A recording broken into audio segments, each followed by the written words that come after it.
আল্লাহ তাআলা কুরআনুল কারীম সূরাতুল ফুরকানে ইরশাদ করেন, বিসমিল্লাহির রহমানির রহিম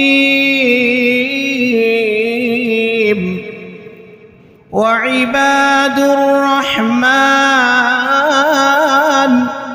الذين يمشون على الأرض هونا وإذا خاطبهم الجاهلون قالوا سلاما والذين يبيتون لربهم سجدا وقياما আল্লাহ পাক রব্বুল আলামিন বলেন, আমার মনোনীত বান্দা, আমার প্রিয় বান্দা হলো তারা আল্লাযীনা ইয়ামশুনা আলাল আরদি হাওনা, যারা দুনিয়াতে চলাফেরা করতে নম্রতার সাথে ভদ্রতার সাথে চলাফেরা করে। ওয়াল্লাযীনা ইয়াকুলুনা রাব্বানা ইসরিফ আন্না আযাবা জাহান্নাম, এবং তারা বলে, হে আমাদের রব, আপনি আমাদেরকে জাহান্নামের আযাব থেকে রক্ষা করুন। ইন্না আযাবাহা কানা গরামা, নিশ্চয় জাহান্নামের আযাব অবিনাশী। জাহান্নামের আযাবে কেউ নিক্ষিপ্ত হলে সে তার আর কোনো উপায় থাকে না। আল্লাহ তাআলা আরো বলেন, ওয়াল্লাযীনা ইয়াবিতুনা লিরাব্বিহিম সুজদান ওয়া কিয়ামা, রহমানের বান্দা তারা যারা রাত্রে সেজদারত অবস্থায় রাত্র যাপন করে, যারা রাত্রে নামাজ পড়তে পড়তে, নফল নামাজ পড়তে পড়তে তাদের রাত্র যাপন করে। আল্লাহ তাআলা এই আয়াতের মধ্যে বলেছেন, আল্লাহর নেককার বান্দা তারা যারা মানুষ তাদেরকে খারাপ কটু কথা সম্বোধন করলে, গালি দিলে তাদেরকে তারা সালামা, শান্তিপূর্ণ কথা বলেন। তাহলে এই আয়াতের মধ্যে আল্লাহ তাআলার নেককার বান্দাদের, রহমানের বান্দাদের কিছু বৈশিষ্ট্য বর্ণনা করেছেন। দীর্ঘ আলোচনা, আমি যে আয়াতকে উদ্দেশ্য হিসেবে নিয়েছি তা হলো আল্লাযীনা ইয়াবিতুনা লিরাব্বিহিম সুজদা, যারা তাদের রবকে সেজদা করতে করতে তাদের রাত্রি যাপন করে, তারাই হলো আল্লাহর বান্দা, আল্লাহর প্রকৃত বান্দা, খাঁটি মুমিন তারা। রাসূল করিম সাল্লাল্লাহু আলাইহি ওয়াসাল্লাম কুরআনুল কারীমে যখন আয়াত নাজিল হলো, সুন্নাতা মান ক্বাদ আরসালনা ক্বাবলাকা মির রুসুলিনা ওয়া লা তাজিদু লিসুন্নাতিনা তাহওয়িলা আকিমিস সালাতা লিদুলুকিশ শামসি ইলা গাসাকিল লাইলি ওয়া কুরআনাল ফাজর ইন্না কুরআনাল ফাজরি কানা মাশহুদা ওয়া মিনাল লাইলি فتهجد به نافلة لك عسى أن يبعثك ربك مقاما محمودا। এই আয়াতের মধ্যে আল্লাহ তাআলা তার হাবিব মুহাম্মদ সাল্লাল্লাহু আলাইহি ওয়াসাল্লামকে রাতে বেলা নামাজ পড়ার কথা বলেছেন।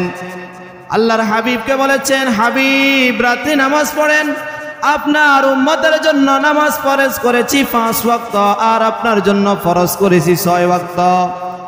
উম্মতের জন্য নামাজ 5 ওয়াক্ত ফরজ, আর রাসূলের জন্য নামাজ ছিল 6 ওয়াক্ত ফরজ। ফজর, যোহর, আসর, মাগরিব, ইশা, সাথে সাথে রাসূলের জন্য তাহাজ্জুদের নামাজ, রাত্রে ইবাদত, কিয়ামুল লাইলও ফরজ ছিল। এর বিনিময়ে আল্লাহ তাআলা রাসূল করিম সাল্লাল্লাহু আলাইহি ওয়াসাল্লামের জন্য রেখেছেন মাকামে মাহমুদ। মাকামে মাহমুদ রেখেছেন। আল্লাহর হাবিব সাল্লাল্লাহু আলাইহি ওয়াসাল্লাম রাত্রিবেলা লম্বা সময় রুকু সিজদা করে নামাজ পড়তেন। রাসূল করিম সাল্লাল্লাহু আলাইহি ওয়াসাল্লাম নামাজ পড়তে পড়তে তার পা মোবারক ফুলে যেত। রাসূল করিম সাল্লাল্লাহু আলাইহি ওয়াসাল্লামের অসুস্থতা এসে গেল, জ্বর এসে গেল। আল্লাহ তাআলা কুরআনুল কারীমের আয়াত নাজিল করেছেন, ইয়া আইয়ুহাল মুজাম্মিল কুমিল লাইলা ইল্লা কলিলা نصفه أو انقص منه قليلا أو زد عليه ورتل القرآن ترتيلا আল্লাহ তাআলা তার হাবিবকে বলেন, হাবিব ও আমার বন্ধু, কম্বল আবৃত ব্যক্তি ওঠেন, কুমিল লাইল, রাত্রে জাগ্রত হন, ইল্লা কালিলা, পুরা রাত নামাজ পড়ে পড়ে আপনার এত কষ্ট করতে হবে না। নামাজ পড়ে পড়ে আপনার পা মোবারক ফুলার কোনো প্রয়োজন নেই। রসুল করিম সাল্লাল্লাহু আলাইহি ওয়াসাল্লামের আগের পরের সমস্ত গুনাহ আল্লাহ তাআলা মাফ করে দিয়েছেন। এরপরেও আল্লাহ রসুল সাল্লাল্লাহু আলাইহি ওয়াসাল্লাম পুরা রাত দাঁড়িয়ে দাঁড়িয়ে আল্লাহ তাআলার শুকর আদায় করতেন, আল্লাহ তাআলার কৃতজ্ঞতা জ্ঞাপন করার জন্য নামাজ পড়তেন। আল্লাহ তাআলা বলেন, হাবিব দাঁড়ান, পুরা রাত নামাজ পড়তে হবে না, রাত্রের কিছু সময় তাহাজ্জুদের নামাজে কাটিয়ে দেন, নামাজ পড়তে থাকেন। আপনার উম্মতদেরকে বলেন তারা যেন রাত্রের শেষ অংশে তাহাজ্জুদের নামাজের জন্য দণ্ডায়মান হয়ে যায়। আল্লাহ তাআলা প্রতিদিন শেষ রাতে প্রথম আসমানে এসে তার বান্দাদেরকে ডাকতে থাকেন, আলা মিন মুস্তাগফিরিন ফাগফির লাহু, আলা মিন মুস্তারজিকিন ফারজুকহু, আলা মিন মুবতালান ফাআফিয়াহু, আলা কাযা হাত্তা ইয়াতলুআল ফজর। এভাবে ফজর পর্যন্ত আল্লাহ তাআলা তার বান্দাদেরকে ডাকেন, ও বান্দারা অনেক গুনাহ করেছ, গুনাহ করতে করতে সমুদ্র পরিমাণ গুনাহ করেছ, বান্দা আসো আমার দরবারে, আসো আমার দরবারে সিজদা দাও, আমার কাছে কান্নাকাটি করো, আমার কাছে মাফ চাও, বান্দা আমার কাছে ক্ষমা চাও, ফাগফির লাহু, আমি তোমাকে ক্ষমা করে দিব। আলা মিন মুস্তারজিকিন, তোমাদের কাদের রিজিকের প্রয়োজন আছে, রিজিকের অভাবের কারণে তোমরা সুদ খাও, তোমরা ঘুষ খাও, তোমরা অন্যায় কাজে লিপ্ত হও, তোমরা কিস্তির টাকা নিয়ে তোমাদের সংসার পরিচালনা করো। আল্লাহ বলেন, আলা মিন মুস্তারজিকিন ফারজুকহু, তোমাদের কাদের রিজিকের প্রয়োজন আছে আমার কাছে চাও, আমি আল্লাহ তোমাদের রিজিকের অভাব দূর করে দিব। আল্লাহ তাআলা বলেন, বান্দা কি সমস্যায় আছো, তোমার কি অসুস্থতা আছে, আমার কাছে চাও, আমি তোমার অসুস্থতা সুস্থ করে দিব। এভাবে আল্লাহ তাআলা প্রতিদিন ফজর পর্যন্ত বান্দাদেরকে ডেকে ডেকে বলে, বান্দা আমার কাছে চাও, আমি তোমাদেরকে সব কিছু দান করব। যে বান্দা আল্লাহর সাথে সম্পর্ক গড়ে তুলবে, যার সম্পর্ক মাওলার সাথে হবে, ওই বান্দার আর কোনো কিছুর প্রয়োজন নাই। মাল্লাহুল মাওলা ওয়ালাহুল কুল, তার জন্য কায়নাত পুরো পৃথিবী তার অধীনস্থ হয়ে যাবে, সবগুলো তার খাদেম হয়ে যাবে, ওই বান্দার আর কোনো টেনশনের প্রয়োজন নাই। আমরা সমস্যায় পড়লে কত মানুষের কাছে দৌড়াদৌড়ি করি, অথচ সাহাবাই কেরাম তারা সমস্যায় পড়লে আল্লাহ তাআলার দরবারে কান্নাকাটি করতেন, নামাজ পড়তেন। এক সাহাবী রাসূল করিম সাল্লাল্লাহু আলাইহি ওয়াসাল্লামের কাছে এসে বললেন, ইয়া রাসূলুল্লাহ, ঘরে কোনো খাবারের বস্তু নেই, কি ভক্ষণ করব?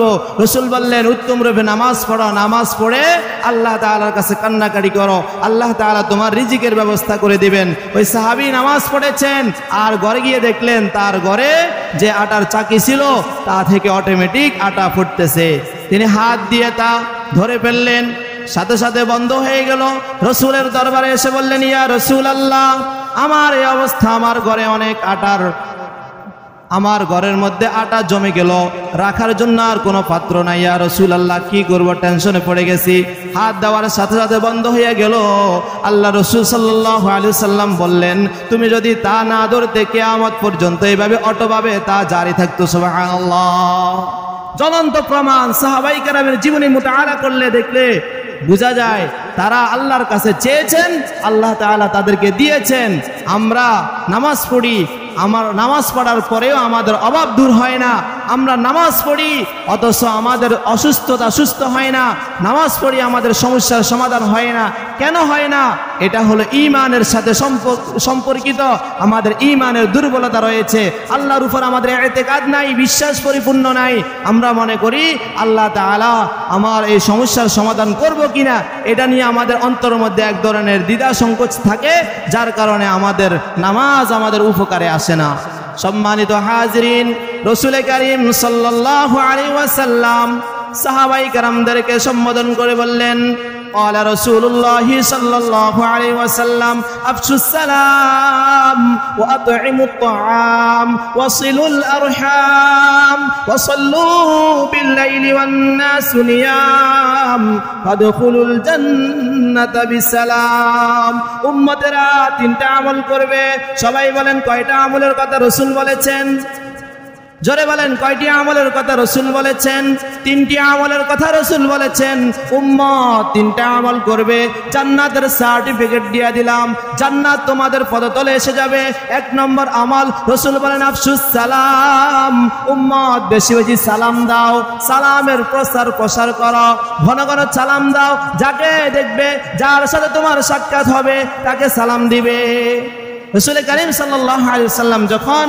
বললেন তোমরা বেশি বেশি সালাম দাও সাহাবায়ে কেরামের হালত হাদিস শরীফের মধ্যে এসেছে তারা এক সাহাবীর সাথে দেখা হলো আবার তিনি একটি গাছের আড়াল হলেন একটি দেয়ালের আড়াল হলেন আবার তাকে সালাম দিলেন এভাবে তারা বেশি বেশি সালাম দিলেন এই সালামের মাধ্যমে মুসলমানদের অন্তর থেকে হিংসা বিদ্বেষ অহংকার দূর হয় রাসূল করিম সাল্লাল্লাহু আলাইহি ওয়াসাল্লাম বলেছেন বাদিউস সালাম বারিউম মিনাল কিবির যারা আগে সালাম দেয় তারা অহংকার থেকে মুক্ত থাকে এই জন্য আমরা বেশি বেশি সালাম দিব আমাদের মুসলমানদের একটা নিদর্শন মুসলমানদের একটা চিহ্ন হলো আলামত হলো মুসলমান একে অপরকে দেখলে সালাম দেয় অভিবাদন করে যে সালামের মধ্যে রয়েছে দোয়া আর পৃথিবীর অন্য কোন ধর্মের অভিবাদনের মধ্যে কোনো দোয়া নেই কেউ বলে গুড মর্নিং কেউ বলে গুড নাইট কেউ অন্য শব্দ বলে নমস্কার বলে এভাবে বিভিন্ন শব্দ বলে তারা অভিবাদন করে আর মুসলমানদের এমন একটি কালিমা এমন একটি বাক্য আল্লাহ তাআলা মুসলমানদের জন্য নির্ধারণ করে দিয়েছেন যে বাক্যের মধ্যে মুসলমান একে অপরের জন্য দোয়া রয়েছে আসসালামু আলাইকুম ওয়া রাহমাতুল্লাহ মুসলমান একে অপরের সাথে দেখা হলে বলে আসসালামু আলাইকুম ওয়া রাহমাতুল্লাহ তোমার উপর আল্লাহ তাআলার রহমত এবং শান্তি বর্ষিত হোক এর উত্তরে সে বলে ওয়া আলাইকুমুস সালাম ওয়া রাহমাতুল্লাহ তোমার উপরেও আল্লাহর রহমত এবং শান্তি বর্ষিত হোক দেখেন একে অপরের জন্য দোয়া করেছে দোয়ার কত প্রয়োজন মানুষ একে অপরের জন্য দোয়া করবে আল্লাহ তাআলা কার দোয়া কখন কবুল করবেন সেটা আল্লাহ তাআলাই ভালো জানেন এই জন্য মুসলমান ভাইরা আমার বেশি বেশি সালাম দিব দুই নম্বর আমল রাসূল বলেন আতইমুত তাআম মেহমানের মেহমানদারি করো ক্ষুধার্ত ব্যক্তিদের খানা দাও অভাবী অসুস্থ ব্যক্তিদের তোমরা দেখাশোনা করো রাসূল করিম সাল্লাল্লাহু আলাইহি ওয়াসাল্লাম বলেন ওয়াসিলুল আরহাম তোমাদের আত্মীয়তার বন্ধন টিকে রাখো আমাদের ভাইদের মাঝে আত্মীয়তার বন্ধন ঠিক নাই চাচা জেঠার মাঝে আত্মীয়তার বন্ধন ঠিক নাই বোনদের মাঝে আমাদের আত্মীয়তার বন্ধন ঠিক নাই অথচ রাসূল করিম সাল্লাল্লাহু আলাইহি ওয়াসাল্লাম বলেছেন উম্মত যদি তোমরা আত্মীয়তার বন্ধন ঠিক রাখো তাহলে তোমাদের জন্য জান্নাতের গ্যারান্টি রয়েছে তিন নম্বর আমল রাসূল করিম সাল্লাল্লাহু আলাইহি ওয়াসাল্লাম বলেন ওয়াসাল্লু বিল লাইল রাতে নামাজ পড়ো তাহাজ্জুদের নামাজ পড়ো ওয়ান নাসু নিয়াম রাসূল বলেন যখন দুনিয়ার মানুষ ঘুমিয়ে থাকে মানুষ যখন ঘুমের মধ্যে মগ্ন থাকে তখন কিন্তু আল্লাহ তাআলা আরশে আজিম থেকে এসে দুনিয়ার আসমানে বান্দাদেরকে ডাকেন এই জন্য রাসূল করিম সাল্লাল্লাহু আলাইহি ওয়াসাল্লাম বলেন শেষ রাতে তোমরা উঠে 2-4 রাকাত করে যার যতটুকু সামর্থ্য হয় নামাজ পড়ো নামাজ পড়ার দ্বারা আল্লাহ তাআলার সাথে তোমার মহব্বত পয়দা হবে তাহলে আল্লাহ রাসূল সাল্লাল্লাহু আলাইহি ওয়াসাল্লাম তাহাজ্জুদ নামাজ পড়ার মাধ্যমে মাকামে মাহমুদ পেয়েছেন আর উম্মত যদি তাহাজ্জুদের নামাজ পড়ে কিয়ামুল লাইল করে তাহলে উম্মতের জন্য রয়েছে ওয়ালায়াত আল্লাহ তাআলার বন্ধুত্বতা রয়েছে এই জন্য ভাইয়েরা আমার আমরা নিজেরা 5 ওয়াক্ত নামাজের সাথে সাথে তাহাজ্জুদের নামাজ রাতের নামাজের প্রতি পাবন্দি থাকব এবং আমাদের পরিবারের অন্যান্য যারা রয়েছেন আমার সন্তান সন্ততি আমার বিবি সহ মা বোন সবাইকে আমরা নামাজের প্রতি উদ্বুদ্ধ করব নামাজ ছাড়া আমাদের কোনো আমাদের কোনো মুসলমানদের কোনো উপায় নাই নামাজ একমাত্র আমাকে জান্নাতে নিবে নামাজ ছাড়া কোনো বান্দা জান্নাতে যেতে পারবে না হাসরের ময়দানে আল্লাহ তাআলা যখন ফয়সালা করবেন জান্নাতীদেরকে জান্নাতে দিবেন জাহান্নামীদেরকে জাহান্নামে দিবেন তখন জাহান্নামীরা জান্নাতীদেরকে দেখে দেখে আফসোস করবে আর বলবে মা সালাকাকুম ফি সাকার, মা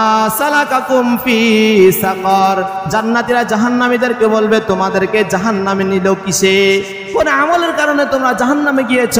তখন জাহান্নামীরা বলবে ক্বালু লাম নাকু মিনাল মুসাল্লিন, আমরা নামাজি ছিলাম না, নামাজ পড়তাম না। ওয়ালাম নাকু নুতঈমুল মিসকিন, আমরা মিসকিনদেরকে খাবার দিতাম না। ওয়া কুন্না নাখুদু মাআল খাইদিন হাত্তা আতানাল ইয়াকিন, আমরা যারা ইসলামের বিরুদ্ধে কথা বলে তাদের সাথে একসাথ হয়ে ইসলামের সমালোচনা করতাম, মুসলমানদের বিরুদ্ধে কথা বলতাম। এভাবে এই অবস্থাতে আমাদের মৃত্যু এসে গেল, আমরা জাহান্নামী হয়ে গেলাম। এই জন্য ভাইরা আমার, আমরা নামাজের প্রতি যত্নবান হব। আমাদের সন্তান সন্ততি তাদের প্রতি আমাদের দায়িত্ব রয়েছে। রাসূল করিম সাল্লাল্লাহু আলাইহি ওয়াসাল্লাম হাদিস শরীফের মধ্যে বলেছেন, আলা কুল্লুকুম রাঈন ওয়া কুল্লুকুম মাসউলুন আন রাঈয়াতিহি, তোমরা প্রত্যেকে দায়িত্বশীল, তোমাদের দায়িত্ব সম্পর্কে জিজ্ঞাসিত হবে। তোমাদের দায়িত্ব সম্পর্কে তোমাদেরকে হাসরের ময়দানে জিজ্ঞাসা করা হবে, তুমি কি করেছ, তোমার পরিবারের লোকদের খবর নিয়েছো কিনা, তোমাদেরকে জিজ্ঞাসা করা হবে। আমরা এখন আমাদের সন্তানদের খবর রাখি না, অথচ রাসূল করিম সাল্লাল্লাহু আলাইহি ওয়াসাল্লাম তার মেয়ে সাইয়্যিদাতুন নিসাই আহলিল জান্নাহ, জান্নাতি রমণীদের সরদার হযরত ফাতেমা রাদিয়াল্লাহু তাআলা আনহা এবং আলীর খবর নিতেন। একবার রাসূলের দরবারে তারা এসেছেন, রাসূল সাল্লাল্লাহু আলাইহি ওয়াসাল্লাম তাদেরকে বললেন, তোমরা রাতের নামাজ পড়ো কিনা? রাসূলের মেয়ে হযরত ফাতেমা রাদিয়াল্লাহু তাআলা আনহা বললেন, পড়ি, চেষ্টা করি। তিনি একটু ঘুরাইয়া উত্তর দিলেন, চেষ্টা করি। রাসূল বললেন, এত ঘুরাইয়া উত্তর দেওয়ার প্রয়োজন নাই, বলো নামাজ পড়ো নাকি পড়ো না। তখন হযরত ফাতেমা রাদিয়াল্লাহু আনহা বললেন, জি পড়ি। রাসূল সাল্লাল্লাহু আলাইহি সাল্লাম বললেন, পড়ো, নামাজ পড়বে, তোমরা সব সময় রাতের নামাজের প্রতি গুরুত্ব দিবে। এরপর রাসূল সাল্লাল্লাহু আলাইহি সাল্লামের দরবারে যখন যুদ্ধের গনিমতের কিছু বাদী আসলো মুসলমানদের মাঝে, রাসূল সাল্লাল্লাহু আলাইহি সাল্লাম সেগুলো বন্টন করে দিচ্ছেন। এদিকে হযরত ফাতেমা রাদিয়াল্লাহু আনহা তার মা উম্মাহাতুল মুসলিমিন হযরত আয়েশা রাদিয়াল্লাহু তাআলা আনহার কাছে বললেন, মা, আমার আব্বু তো মুসলমানদের মাঝে বাদী বিতরণ করছেন, আমার জন্য একটি খাদেমা বাদীর যদি ব্যবস্থা করতেন তাহলে ভালো হতো। মা দেখেন আমার হাত পানি বহন করতে করতে আমার হাত ফুলে গেছে, আমার হাতের মধ্যে চামড়া উঠে গেছে, কলসির পানি টানতে টানতে আমার কোমর অসুস্থ হয়ে গেছে, কোমরে ব্যথা এসে গেছে। আমার আব্বুকে যদি বলতেন আমার জন্য একজন খাদেমার ব্যবস্থা করতেন। হযরত আয়েশা রাদিয়াল্লাহু আনহা রাসূলকে বললেন, রাসূল সাল্লাল্লাহু আলাইহি ওয়াসাল্লাম ফাতেমা রাদিয়াল্লাহু আনহাকে ডাকলেন, ডেকে বললেন, মা, তোমাকে আমি উত্তম এক হাদিয়া দিব, তোহফা দিব, যে হাদিয়া তোমার গোলাম বাদীর চেয়ে অনেক শ্রেষ্ঠ হবে, উত্তম হবে। রাসূল সাল্লাল্লাহু আলাইহি ওয়াসাল্লাম বললেন, তুমি পুরো দিন কষ্ট করার পরে, পরিশ্রম করার পরে রাতে যখন ঘুমাইতে যাবে তখন তুমি সুবহানাল্লাহ 33 বার পড়বে, আলহামদুলিল্লাহ 33 বার পড়বে, আল্লাহু আকবার 34 বার পড়বে। এটাকে তাসবিহে ফাতিমি বলা হয়। কি বলা হয়? তাসবিহে ফাতিমি বলা হয়। তোমার এই তাসবিহটি তোমার জন্য গোলাম আজাদ করার চেয়ে বেশি উত্তম হবে, এর চেয়ে বেশি সওয়াব হবে। রাসূল সাল্লাল্লাহু আলাইহি ওয়াসাল্লাম কিন্তু তার মেয়ের হাতে মোবাইল উঠাই দেন নাই।